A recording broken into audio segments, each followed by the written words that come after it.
ডিফুৰ কাছা ষ্টেডিয়ামত বৰদলৈ ট্ৰফী ফুটবল আৰম্ভ। আগশাৰীৰ 8টা দলৰ অংশগ্ৰহণ। উদ্বোধনী অনুষ্ঠানত অসম গৌৰৱ বঁটা বিজয়ী খৰচিং তেৰাং। বুধবাৰৰ পৰা ৰাজ্যজুৰি আৰম্ভ হৈছে ঐতিহ্যমণ্ডিত ৭০ সংখ্যক বৰদলৈ ট্ৰফী ফুটবল টুৰ্ণামেণ্ট।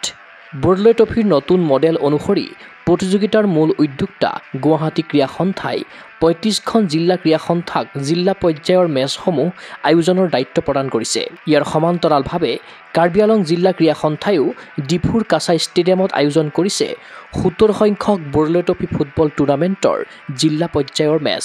বুধবাৰে প্ৰতিযোগিতাৰ উদ্বোধনী অনুষ্ঠানত বৰদলৈ ট্ৰফীৰ পতাকা উত্তোলন কৰে অসম গৌৰৱ বঁটা বিজয়ী খৰচিং তেৰাঙে। সেইদৰে GSAৰ পতাকা কাছাৰ যুটীয়া সম্পাদক ডক্টৰ বিষ্ণুৰাম ননিচাই উত্তোলন কৰাৰ উপৰি কাছাৰ সহকাৰী সম্পাদক প্ৰদীপ ৰংহাঙে উত্তোলন কৰে কাছাৰ পতাকা। তদুপৰি এই অনুষ্ঠানত উপস্থিত থাকিল জিলা ক্ৰীড়া বিষয়া ৰেলিফ ৰংহাং, কাছাৰ ফুটবল সম্পাদক হৰেণ ইংতি, কোষাধ্যক্ষ কেনচিং ইংতি, ৰেফাৰী বোৰ্ডৰ চেয়াৰমেন SR দে, ক্ৰিকেট সম্পাদক সঞ্জয় টিমুঙৰ দৰে বিশিষ্ট ব্যক্তিসকল। উদ্বোধনী মেচত খেলপথাৰত নামিল হাণ্টাৰ্ছ FC আৰু চিংথুৰ FC। বৰদলৈ ট্ৰফী জিলা পৰ্যায় অন্ত পৰিব অহা 8 ফেব্ৰুৱাৰীত। ক্ৰীড়া অনুৰাগীৰ আশা সাফল্যমণ্ডিত হওক ৭০ সংখ্যক Bordoloi trophy football tournament. News desk report, গোগো sports any.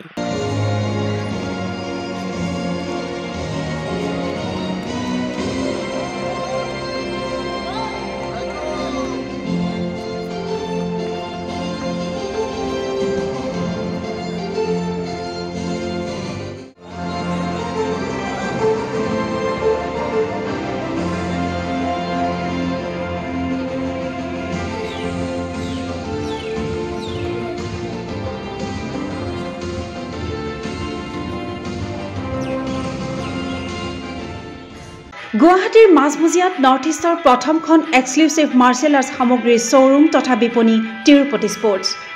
Karate, wushu, taekwondo, boxing, jujitsu, pencak silat, judo আদি 7টাকৈ সমৰ কলা ইভেণ্টৰ ইউনিফৰ্ম আৰু প্ৰশিক্ষণৰ সামগ্ৰী ইয়াত উপলব্ধ। Tracksuit, jersey, martial arts medal, memento, trophy ক্ৰয় কৰিব পাৰিব পাইকাৰী মূল্যত।